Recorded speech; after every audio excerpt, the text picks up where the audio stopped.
தொகுதி மீண்டும் நான் சொல்றேன், பனையூர் கேட் வாசல் நிக்க போறீங்களா?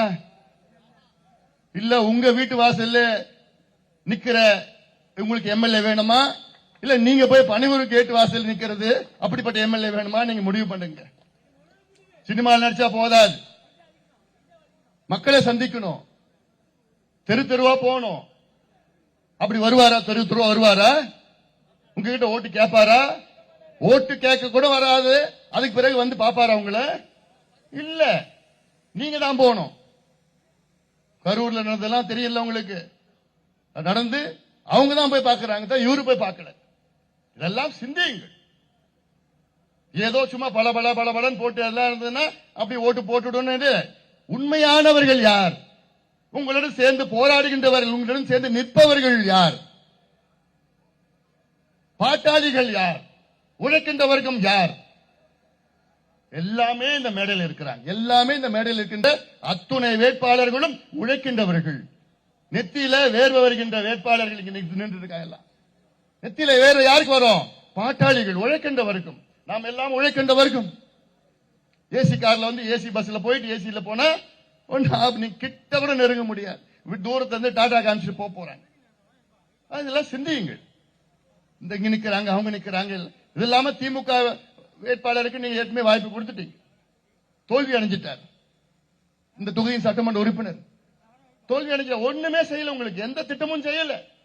அதனால்தான் கேட்கின்ற இந்த தொகுதியை பொறுத்தவரை நம்முடைய போராளி திலகபாமா அவர்கள், இந்த அம்மா சிவகாசி பக்கத்துல ஒரு டாஸ்மாக் கடையை உடைச்சி நொறுக்கி, இவங்களும் ஒரு 20 பெண்களும் சேர்ந்து அந்த கடையை உடைச்சி 25 நாள் ஜெயில இருந்தாங்க, மதுரை ஜெயில.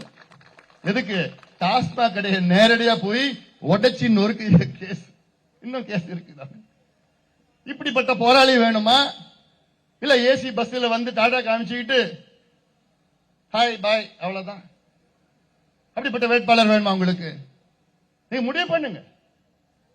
இது முக்கியமான தேர்தல். இது முக்கியமான தேர்தல், தமிழ்நாட்டின் தலையெழுத்தை மாற்றுகின்ற தேர்தல். இது அத்துணை துறைகளும் தோல்வி அடைந்து விட்டது திமுக ஆட்சியில்.